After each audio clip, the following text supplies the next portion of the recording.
Students, my self doctor Yashwant Kumar from जिला school गया। आज हम लोग क्लास 12 के बायोलॉजी यानी बॉटनी का एक चैप्टर पढ़ने जा रहे हैं, sexual reproduction in flowering plants. जैसा कि हम लोग पिछले क्लास में भी पढ़ा था कि सेक्सुअल रिप्रोडक्शन के लिए फ्लावर का होना बहुत ज़रूरी है, क्योंकि फ्लावर ही मोस्ट इम्पॉर्टेंट पार्ट है प्लांट का और जिसमें सेक्स ऑर्गन्स पाए जाते हैं, और इसी सेक्स ऑर्गन्स की उपस्थिति के कारण फ्लावर के द्वारा सेक्सुअल रिप्रोडक्शन पॉसिबल होता है। इस सेक्सुअल रिप्रोडक्शन में हम लोगों ने पिछले क्लास में पढ़ा था पॉलिनेशन। जैसा कि हम लोगों ने देखा था कि पॉलिनेशन मुख्य रूप से दो तरह से होते हैं, self pollination and cross pollination. हम लोगों ने दोनों सेल्फ पॉलिनेशन और क्रॉस पॉलिनेशन को डिटेल्स में पढ़ा था। क्रॉस पॉलिनेशन के डिफरेंट टाइप्स भी हम लोग देखे थे। इसमें दो टाइप्स मेरा स्पेशल टाइप करके रह गया था पॉलिनेशन का, वो है एक lever pump mechanism. Actually lever pump mechanism इसलिए टर्म दिया गया है क्योंकि इसमें फ्लावर के जो फीमेल पार्ट्स हैं यानी गाइनेशियम, जिसमें देखा गया है कि इसमें स्टाइल की लंबाई जो है ये मैक्सिमम होती है, इसलिए नाम दिया गया इसका पंप। तो मैक्सिमम लेंथ होने की वजह से देखा गया कि ये लीवर पंप मैकेनिज्म से नाम से जाना गया। हालांकि पॉलिनेशन यहाँ पे भी इंसेक्ट के द्वारा होता है, बावजूद इसको इंटेमोफिली में ना काउंट करके कहाँ रखा गया, तो एक स्पेशल टाइप के नाम से जाना गया और उसका नाम दिया गया लीवर पंप मैकेनिज्म। इसका एग्जाम्पल है साल्विया। साल्विया में इस तरह के पॉलिनेशन देखे गए हैं। एक और स्पेशल टाइप में आता है जिसका नाम दिया गया है बाय ब्लास्टोफैगा। तो ये तो हम लोगों ने देखा लीवर पंप मैकेनिज्म, जिसमें कि स्टाइल की लंबाई जो है मैक्सिमम होती है और ये साल्विया में होता है।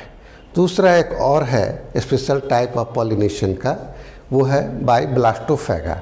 तो ये ब्लास्टोफैगा भी एक इंसेक्ट है, फिर भी इसको इंटेमोफिली में ना डालकर स्पेशल टाइप में डाला गया। इसमें ऐसा देखा गया कि जो फ्लावर है वो पूरी तरह से देखा जाए तो इन्वोल्यूकर लाइक शेप में, कप शेप में पैक्ड है, और एक ही फ्लावर के अंदर मेल रिप्रोडक्टिव पार्ट्स भी हैं, फीमेल रिप्रोडक्टिव पार्ट्स भी हैं, और इसी फ्लावर में पॉलन ग्रेन का transfer by insect that is named as Blastophaga. इस ब्लास्टोफैगा से मेल रिप्रोडक्टिव पार्ट से फीमेल रिप्रोडक्टिव पार्ट, यानी यूँ कहा जाए कि एंथर से स्टिग्मा की ओर जाती है।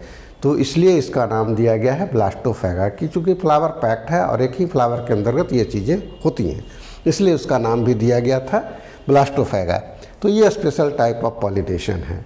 इसके बाद हम लोग नेक्स्ट टॉपिक पे जाते हैं, वो है हमारा फर्टिलाइजेशन, जिसमें हम लोग देख रहे हैं फिगर में पॉलन पिस्टिल इंट्रैक्शन।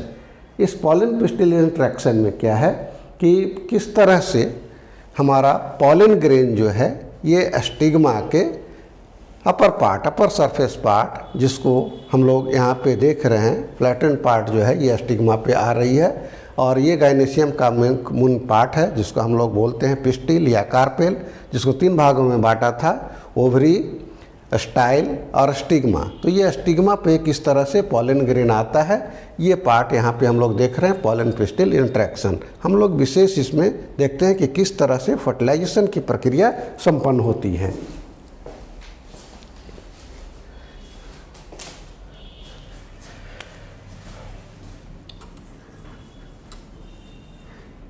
ये हमारा फिगर है एक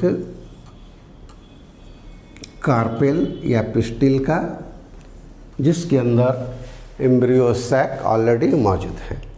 हम लोग पिछले क्लास में भी देखे थे कि इस एम्ब्रियो सैक के अंदर ओव्यूल होते हैं, जो कि फर्दर डेवलप करने के बाद मेगास्पोर मदर सेल या एग का निर्माण करते हैं, और इस तरह से डेवलप करके 7 देखा गया कि सेल स्ट्रक्चर और 8 न्यूक्लियस मौजूद होते हैं। 7 सेल 8 न्यूक्लियर स्ट्रक्चर इसमें है। इसमें हम लोग देख रहे हैं कि ये 3 हैं एंटीपोडल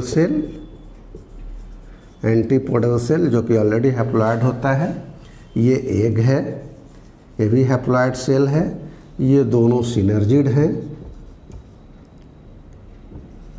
ये भी हैप्लॉइड्स होते हैं। अब है कि इस पॉलन ग्रेन में देखा गया, ये स्टिग्मा के पार्ट्स में पॉलन ग्रेन यहाँ पे आते हैं और यही प्रक्रिया कहलाती है पॉलन पिस्टिल इंट्रैक्शन। यहाँ पे पॉलन ग्रेन पॉलन ट्यूब का फॉर्मेशन करता है और ये पॉलन ट्यूब इस तरह से मूव करते हुए सिनर्जिड्स के पास पहुँचती हैं। इसके अंदर यानी पॉलन ग्रेन्स के अंदर मौजूद जो न्यूक्लियस है, ये खास करके जनरेटिव न्यूक्लियस दो भागों में बट जाती है और इसको हम लोग मेल न्यूक्लियाई के नाम से जानते हैं। तो ये पोजीशन आती हैं और यही पोजीशन कहलाता है हमारा pollen pistil interaction. Pollen pistil interaction. अब हम लोगों को यहाँ पे देखना है कि फर्टिलाइजेशन की प्रक्रिया कैसे होती है, फर्टिलाइजेशन कैसे होता है। तो सिंपल सी बात है कि फर्टिलाइजेशन, जिसको दूसरे शब्दों में हम लोग सिनगैमी के नाम से भी जानते हैं, ये क्या होता है इसमें फर्टिलाइजेशन में। तो यहाँ देखा जाए बहुत सिंपल सा प्रोसेस है। ये मेल न्यूक्लियाई है, दो मेल न्यूक्लियाई है। इस दो में से कोई एक मेल न्यूक्लियाई, दो में से कोई एक मेल न्यूक्लियाई मूव करते हुए आकर के यहाँ पे एक से मिल जाती है और मिलने के बाद ये जायगोट का निर्माण करता है और यही प्रक्रिया कहला जाती है फर्टिलाइजेशन। बहुत सिंपल सी बात आती है। देखिए यहाँ पे मेल न्यूक्लियाई सिंगल, कोई एक मेल न्यूक्लियाई जो कि ऑलरेडी हैप्लॉइड है, ये आकर के मिला किससे, एक से मिल गया, जो कि ये भी एक हैप्लॉइड स्ट्रक्चर है। ये देखिए मेल रिप्रेजेंटेटिव है, ये फीमेल रिप्रेजेंटेटिव है। ये दोनों मिले, मिलने के बाद ये क्या बना गया, जायगोट बना गई। मिलने के बाद ये फॉर्मेशन कर गया जायगोट का और ये मिलने की प्रक्रिया जो है यही कहला जाती है फर्टिलाइजेशन। तो ये प्रक्रिया कहलाती है फर्टिलाइजेशन। जायगोट क्या है, 2n स्ट्रक्चर है। तो हम यहाँ पे डेफिनेशन में फिर से एक बार लिखेंगे, क्या है डेफिनेशन। तो देखें, out of 2 male nuclei any one is fused with egg to form zygote and this process is called fertilization. दो मेल न्यूक्लियाई में से कोई एक मेल न्यूक्लियाई आकर के एक से मिलेगा, मिलने के बाद क्या करेगा, जायगोट का फॉर्मेशन करेगा और ये जायगोट फॉर्मेशन होगी। और ये फॉर्मेशन होने की जो प्रक्रिया है, यानी मेल न्यूक्लियाई और एग के मिलने की प्रक्रिया, यही कहला जाती है फर्टिलाइजेशन। इसको हम लोग सिनगैमी के नाम से भी जानते हैं। फर्टिलाइजेशन का एक और नाम हम लोग देते हैं सिनगैमी। सिनगैमी। तो ये प्रक्रिया हो जाती है फर्टिलाइजेशन की। दूसरी चीज़ें एक और टर्म यहाँ पे आती हैं, वो है डबल फर्टिलाइजेशन। डबल फर्टिलाइजेशन, इस डबल फर्टिलाइजेशन की खोज किया था नवास्चिन, SN नवास्चिन 1898 में किया था और फर्टिलाइजेशन की खोज की थी स्ट्रासबर्गर साहब ने। तो देखिए डबल फर्टिलाइजेशन में क्या होता है कि यहाँ पे हम लोग मेल न्यूक्लियाई और एक फ्यूज किया, बना गया जायगोट। एक और प्रक्रिया इसके साथ आती है कि एक मेल न्यूक्लियाई आकर के तो मिल गया एक से, बना गया जायगोट। दूसरा मेल न्यूक्लियस जो है वो यहाँ से मूव करेगा और मूव करते हुए वो इस बार एक से ना मिल करके किससे मिल गया, सेकेंडरी न्यूक्लियस से मिल गया। ये जो बीच में दिख रहे हैं हम लोग सेकेंडरी न्यूक्लियस, ये ऑलरेडी पहले से 2n है। यह हम लोग इसको पोलर बॉडीज़ के नाम से भी जानते हैं, ये पोलर बॉडीज़ के नाम से भी जानते हैं। तो दूसरा मेल न्यूक्लियाई अगर सेकेंडरी न्यूक्लियस से मिल जाता है तब ये बना लेता है 3n स्ट्रक्चर, जिसको हम लोग बोलते हैं इंडोस्पर्म। ऐसे देखें, मेल न्यूक्लियाई ये किससे मिल गया, ये ऑलरेडी हैप्लॉइड है, ये आकर के मिल गई किससे, सेकेंडरी न्यूक्लियस से, सेकेंडरी न्यूक्लियस से, और मिल करके ये क्या बना गया, इंडोस्पर्म, जो कि ऑलरेडी ये 2n है, ये n है, मिलकर के ये बना गई 3n स्ट्रक्चर और ये प्रक्रिया कहला जाती है ट्रिपल फ्यूजन। तो ये देखिए दो प्रक्रिया यहाँ पर हम लोगों ने देखा। पहला तो देखा कि दो में से कोई एक मेल न्यूक्लियस आकर के अगर एक से मिलती है, मिलकर के जायगोट का निर्माण करता है, तो ये प्रक्रिया कहलाती है फर्टिलाइजेशन। दूसरा क्या है कि दूसरा मेल न्यूक्लियस जो बचा वो आकर के सेकेंडरी न्यूक्लियस से मिलता है, मिलने के बाद फॉर्मेशन करता है एंडोस्पर्म का, और ये प्रक्रिया कहलाती है ट्रिपल फ्यूजन। और अगर ये दोनों प्रक्रिया एक साथ हो जाती हैं, यानी फर्टिलाइजेशन भी हो गया, ट्रिपल फ्यूजन भी हो गई, तब हम लोग इसका नाम दे देते हैं डबल फर्टिलाइजेशन। तब ये क्या कहलाएगी, double fertilization. It means out of 2 male nuclei, one is fused with egg and other is fused with secondary nucleus simultaneously, that is called double fertilization। तो ये प्रक्रिया हम लोगों के साथ थी फर्टिलाइजेशन और डबल फर्टिलाइजेशन में। हम लोग एक बार डबल फर्टिलाइजेशन का फिर से देख लें definition.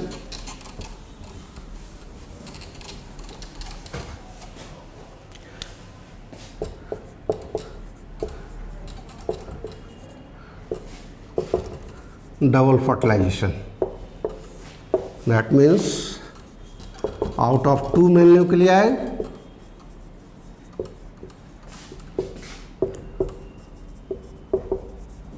one is fused with egg and other is fused with secondary nucleus simultaneously।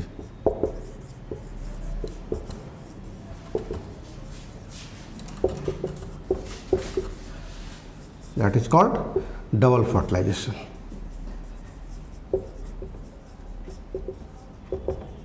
ये ऑलवेज क्वेश्चन पूछा जाता है, व्हाट इज डबल फर्टिलाइजेशन। तो ये देखा आपने कि 2 मेल न्यूक्लियाई में से एक जो है एक से मिलती है और दूसरा आकर के सेकेंडरी न्यूक्लियस से मिल जाता है, तो इसको हम लोग बोलते हैं डबल फर्टिलाइजेशन। ग्राफिकल रिप्रेजेंटेशन में हम लोग देखें, मेल न्यूक्लियस प्लस एग, ये बना गया क्या, जाइगोट। ये ऑलरेडी 2n स्ट्रक्चर है, डिप्लॉयड स्ट्रक्चर है, एन एक हैप्लॉयड स्ट्रक्चर है, मेल न्यूक्लियर हैप्लॉयड स्ट्रक्चर है। ये प्रक्रिया क्या कहला गई, फर्टिलाइजेशन।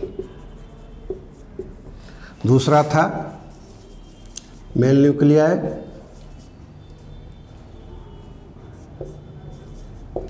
प्लस सेकेंडरी न्यूक्लियस,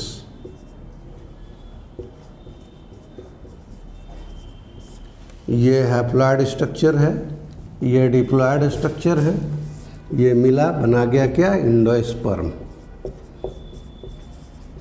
ये ट्रिप्लॉयड स्ट्रक्चर 3n। ये प्रक्रिया क्या कहला गई, ट्रिपल फ्यूजन। 3 न्यूक्लियस का फ्यूजन हुआ, नाम दे दिया गया ट्रिपल फ्यूजन। अब अगर ये दोनों प्रक्रिया एक साथ हो जाती हैं तब हम लोग इसका नाम दे देते हैं डबल फर्टिलाइजेशन। डबल फर्टिलाइजेशन, तो ये चीज़ें आ जाती हैं हमारा डबल फर्टिलाइजेशन। तो ये हम लोगों ने देखा कि पॉलिनेशन के बाद प्रक्रिया किसकी होती है, फर्टिलाइजेशन की होती है। और इस फर्टिलाइजेशन के बाद रिजल्ट क्या बनता है, जाइगोट और एंडोस्पर्म। तो ये चीज़ें हमारी आ जाती हैं फर्टिलाइजेशन और डबल फर्टिलाइजेशन में। अब देखना है हम लोगों को कि पोस्ट फर्टिलाइजेशन क्या रिजल्ट होती हैं। पोस्ट फर्टिलाइजेशन के बाद यानी आफ्टर फर्टिलाइजेशन जो रिजल्ट होती हैं वो पोस्ट फर्टिलाइजेशन के नाम से जानी जाती हैं। तो पोस्ट फर्टिलाइजेशन एक्टिविटीज क्या है ये देखना है। Post fertilization, post fertilization activities के में देखा गया यहाँ पे कि एक तो एंडोस्पर्म डेवलपमेंट,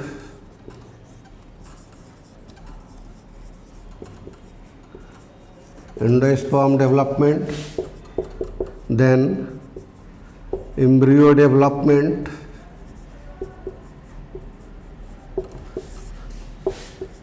सीड फॉर्मेशन और फ्रूट। ये प्रक्रिया आती है पोस्ट डेवलपमेंट। अब है चूँकि हम लोग सेक्सुअल रिप्रोडक्शन लेकर के चले इस चैप्टर को, तो इसमें देखना है कि किस तरह से एंडोस्पर्म फॉर्मेशन करता है न्यू प्लांट्स का, एम्ब्रियो डेवलप करके सीड बनाएगा, सीड से भी नए प्लांट बन जाते हैं, और ऐसा भी देखा गया है कि फ्रूट से भी न्यू प्लांट्स का फॉर्मेशन होता है। तो ये प्रक्रिया हम लोग जो देख रहे हैं डेवलपमेंट, जिससे हम लोग ये देखेंगे फाइनली कि किस तरह से प्लांट में रिप्रोडक्शन की प्रक्रिया संभव होती है और सेक्स ऑर्गन्स के through, I mean through flower, किस तरह से पॉसिबल होती है रिप्रोडक्शन, ये देखना है। तो इसमें हम लोग देखें सबसे पहले इंडोस्पर्म डेवलपमेंट। इस इंडोस्पर्म डेवलपमेंट में बात आती है कि ये इंडोस्पर्म है क्या। तो इंडोस्पर्म सबसे पहले हम लोग ने देखा अभी कि इंडोस्पर्म क्या है, it is the result of triple fusion. Endosperm क्या है, तो it is the result of triple fusion form by the fusion of male nucleus and secondary nucleus. Male nucleus represent male site and secondary nucleus that represent female site. तो ये दोनों के मिलने से यहाँ पर ध्यान दें कि 3 न्यूक्लियस का फ्यूजन होता है। सेकेंडरी न्यूक्लियस जो कि ऑलरेडी पहले से 2 न्यूक्लियस के मिलने से बना हुआ है, तो इसलिए हम लोग सेकेंडरी न्यूक्लियस बोल रहे हैं या पोलर न्यूक्लियर के नाम से जान रहे हैं। और एक और मेल न्यूक्लियस मिला तब ये बनाया इंडोस्पर्म। तो 3 न्यूक्लियस की फ्यूजन हुई, इसलिए इसका नाम दिया गया है ट्रिपल फ्यूजन। देखें अब इंडोस्पर्म।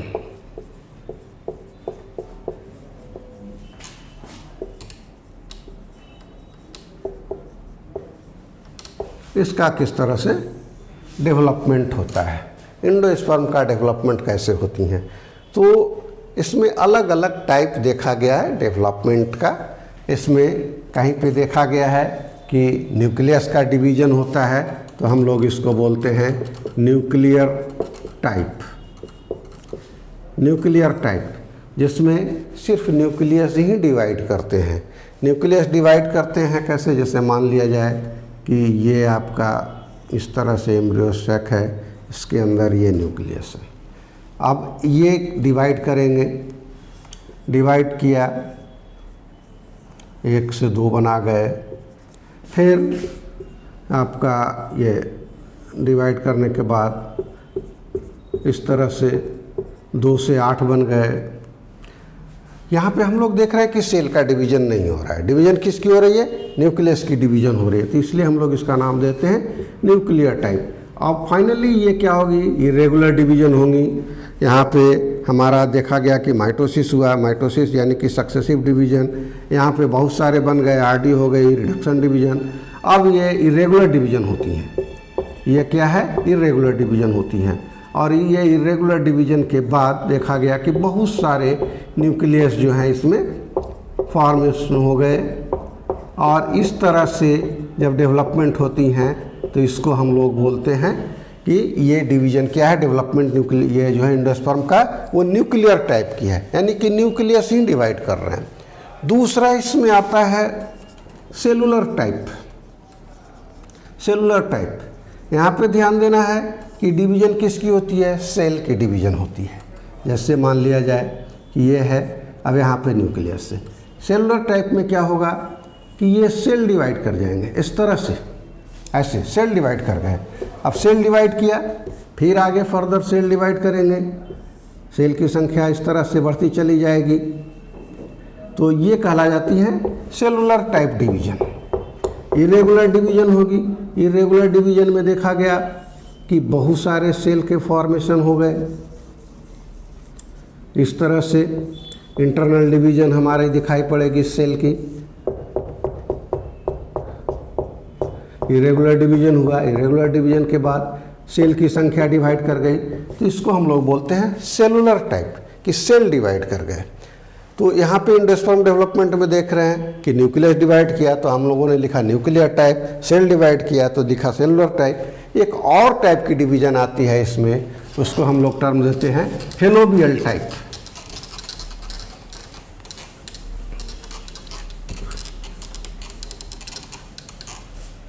हेलोबियल टाइप, तीसरी जो टाइप है वो है हेलोबियल टाइप। यहाँ पे nucleus as well as cell दोनों डिवाइड करते हैं। न्यूक्लियस भी डिवाइड करती है और सेल भी डिवाइड करते हैं। जैसे मान लिया जाए ये है, अब ये डिवाइड करेंगे तो देखा गया कि ये न्यूक्लियस भी डिवाइड कर रहा है, सेल भी डिवाइड कर रही है। ये इस तरह से बहुत सारे न्यूक्लियस आ जाएंगे। फाइनली देखा जाएगा कि सेल जो है इस तरह से मलबेरी टाइप का स्ट्रक्चर बना लेता है। इसके अंदर न्यूक्लियस भी होते हैं। तो ये टाइप कहलाती है हेलोबियल टाइप डिवीजन।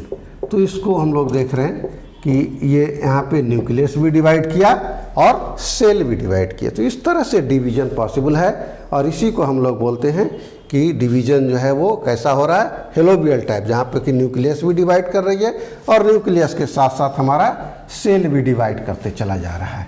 तो ये हेलोबियल टाइप कहलाती हैं। तो ये चीज़ें आती हैं एंडोस्पर्म का डेवलपमेंट। अब हम लोग थोड़ा सा एम्ब्रियो का डेवलपमेंट देखते हैं फिगर से।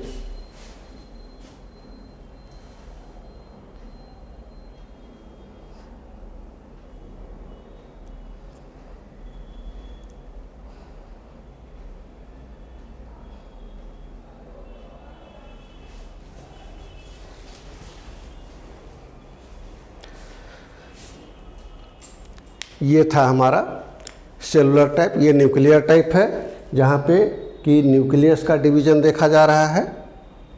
ये न्यूक्लियस डिवाइड किया है, ये सेलुलर डिवीजन है जहाँ पे सेल डिवाइड किए हैं। और ये थर्ड टाइप है जो कि हेलोबियल टाइप है जिसमें न्यूक्लियस के साथ साथ सेल भी डिवाइड किए हैं। तो ये तो था मेरा एंडोस्पर्म का डेवलपमेंट कि इस तरह से ये डेवलप किया है। अब है कि न्यूक्लियस में देखेंगे हम लोग कि किस तरह से न्यूक्लियस जो है वो ये एम्ब्रियो डेवलप करता है। न्यूक्लियस डेवलप करके जब फ्यूज करता है जाइगोट बनाती है, जाइगोट डेवलप करके एम्ब्रियो का फॉर्मेशन करता है और इस तरह से हमारा यहाँ पे एम्ब्रियो का डेवलपमेंट होता है और एम्ब्रियो डेवलप करके क्या बना लेती है, फ्रूट का फॉर्मेशन करता है। तो ये हमारा देख रहे हैं यहाँ पे जाइगोट है जहाँ पे कि डिवाइड किया, डिवाइड करने के बाद फिर इसमें मल्टीपल डिवीजन हो गई, यहाँ पे ग्लोबुलर एम्ब्रियो का फॉर्मेशन हुआ। जब ग्लोबुलर फॉर्म में आया तब देखा जाता है कि एक नॉच लाइक स्ट्रक्चर बनाती है, नॉच दैट मीन्स खांच।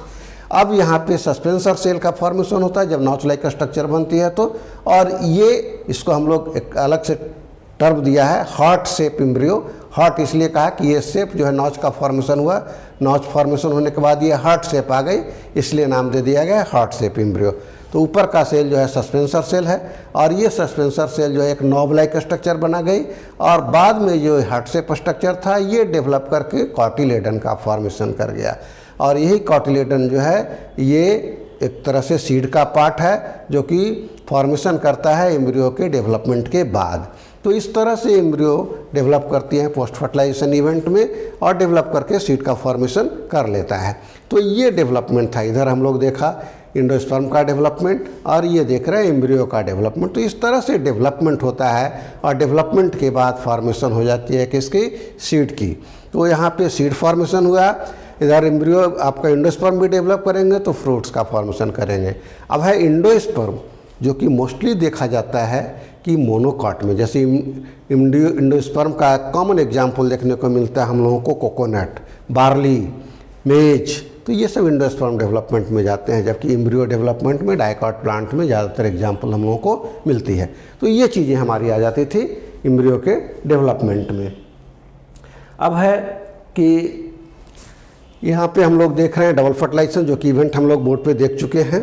यहाँ पे ऑलरेडी अलग अलग टाइप की प्रोसेस दिखा रही है। एक चीज़ में हम थोड़ा सा और जानना चाहेंगे हम लोग कि फर्टिलाइजेशन के दौरान अगर पॉलन ट्यूब माइक्रोपोर रीजन से इन करता है, माइक्रोपोर रीजन से इन करता है पॉलन ट्यूब या मेल न्यूक्लियाई, तो उसके लिए टर्म हम लोग देते हैं पोरोगैमी।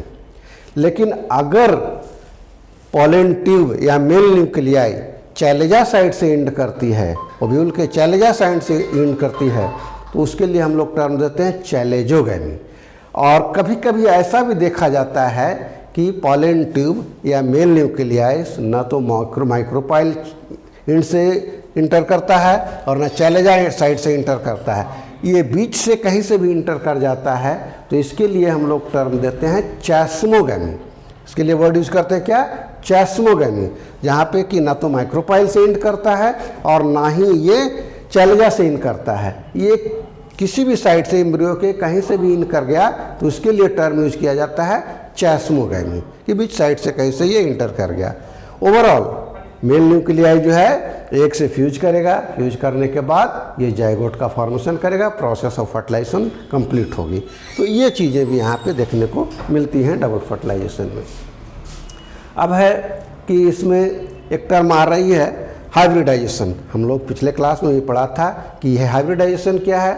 तो ये देखा गया कि ये एक आर्टिफिशियल प्रोसेस है। इस आर्टिफिशियल प्रोसेस में देखा जाता है कि पॉलिनेशन का ही आर्टिफिशियल प्रोसेस है, जिसमें पॉलिन ग्रेन को हम लोग आर्टिफिशियली क्या करते हैं, कलेक्ट करते हैं, संग्रह कर लेते हैं। इसके लिए टर्म दिया जाता है इमैस्कुलेशन, जिसको हम लोग कहते हैं removal of pollen grains from anther.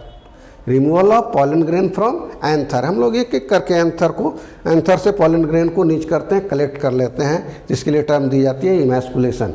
अब उस कलेक्ट किए गए पॉलिन ग्रेन को देखा जाता है कि पॉली बैग लगा करके बांध देते हैं, तो इसके लिए हम लोग यूज करते हैं टर्म बैगिंग। और बैगिंग के बाद एक और टर्म यूज की जाती है टैगिंग। इस टैगिंग में क्या होता है कि उस पॉलिन ग्रेन जिसको कि हम लोग बैगिंग किया है, पॉली बैग लगा करके बांध दिया है, बांधने के बाद उसमें एक कागज़ के टुकड़े लगा करके वहाँ पे हम लोग नेम प्लेट लगा देते हैं कि किस प्लांट का कलेक्शन है, किस टाइम में कलेक्शन किया गया है और किस फैमिली से ये बिलोंग करता है, कितना दिन तक हमको इसको कलेक्ट करके रखना है, सारा इन्फॉर्मेशन उस पर लिख देते हैं। तो वो प्रोसेस कहलाती है टैगिंग। आप उस कलेक्ट किए हुए पॉलिन ग्रेन को सिलेक्टेड प्लांट के स्टिग्मा के ऊपर डालते हैं, तो ये प्रक्रिया हमारा पॉलिनेशन का आर्टिफिशियल प्रोसेस कहलाती है और हम लोग इसको एक अलग नाम से जानते हैं और इसका नाम देते हैं आर्टिफिशियल हाइब्रिडाइजेशन। तो ये थी प्रोसेस हाइब्रिडाइजेशन की। इस हाइब्रिडाइजेशन से नए नए प्लांट हम लोग प्रोड्यूस कर लेते हैं। तो ये चीज़ें थी हाइब्रिडाइजेशन की। तो ये ओवरऑल हम लोगों ने देखा किस तरह से फॉर्मेशन हुआ एम्ब्रियो का और किस तरह से फॉर्मेशन हुई ये एंडोस्पर्म का। अब है इसमें कि कुछ चीज़ें हमारा क्वेश्चन फॉर्म में आ रहे हैं।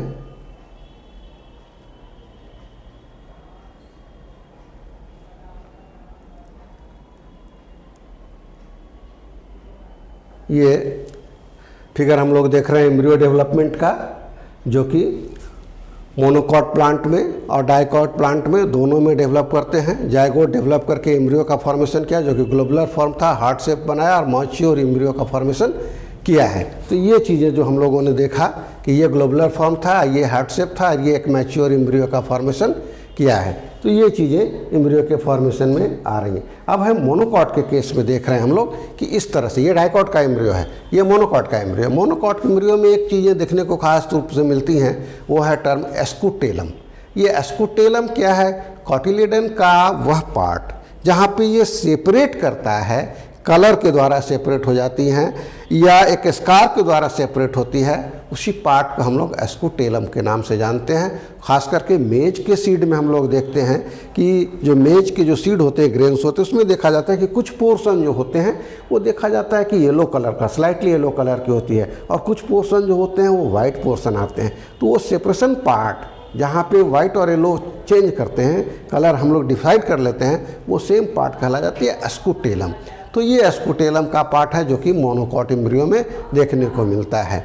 तो ये चीज़ें हैं यहाँ पे दिया हुआ भी है कि एम्ब्रियोनल एक्सिस है और ये कॉटिलेडन को डिवाइड करता है। दूसरी चीज़ें हैं कि खास करके देखा जाता है कि ये कॉटिलेडन का फॉर्मेशन करता है, कॉटिलेडन से एपिकोटाइल जो कि फर्दर प्लीम्यूल का फॉर्मेशन करेगा और हाइपोकोटाइल जो कि फर्दर देखा जाता है कि रेडिकल का फॉर्मेशन करेगा। इसके लिए एक और टर्म देते हैं प्लीम्यूल, इसके लिए वर्ड हम लोग यूज करते हैं कोलियोप्टाइल, और रेडिकल जिसके लिए वर्ड यूज करते हैं कोलियोराइजा। तो ये कोलियोराइजा जो कि फर्दर रेडिकल का फॉर्मेशन करेगा, रूट की फॉर्मेशन करेगी अल्टीमेटली, और कोलियोप्टाइल जो कि देखा जा रहा है कि कॉटिलेडन के अपर का पार्ट है, ये कॉटिलेडन ये प्लीम्यूल का फॉर्मेशन करेगा और फर्दर ये डेवलप करके सूट का फॉर्मेशन कर लेती हैं। तो ये चीज़ें आ जाती हैं। ये डाइकॉट का है, यहाँ पे भी देखा जा रहा है कि कॉटिलेडन का फॉर्मेशन करेगा और ये कॉटिलेडन जो कि ऑलरेडी फूड स्टोर करता है और ये डेवलप करके अल्टीमेटली सीड का फॉर्मेशन करता है।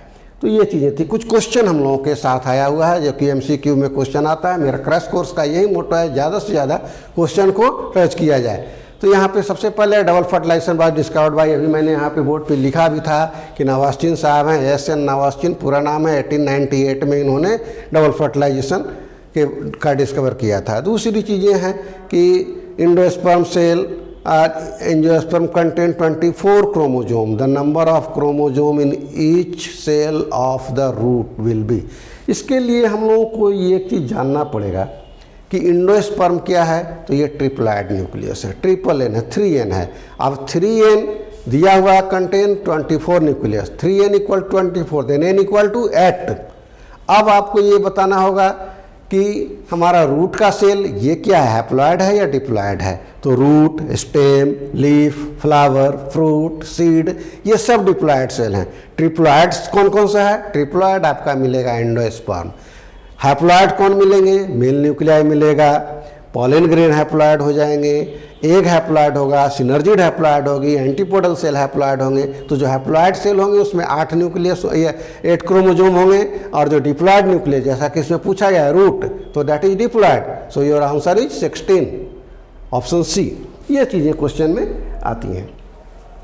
आगे का क्वेश्चन हमारा यहाँ पूछ रहा है कि endospermic seeds are found in, कहाँ मिलते हैं? कास्टर में, बार्ली में, कोकोटी, ये सब के सब जो है क्या है, ये सब मोनोकॉट प्लांट है, इसलिए आंसर क्या हो जाएगी? All of these.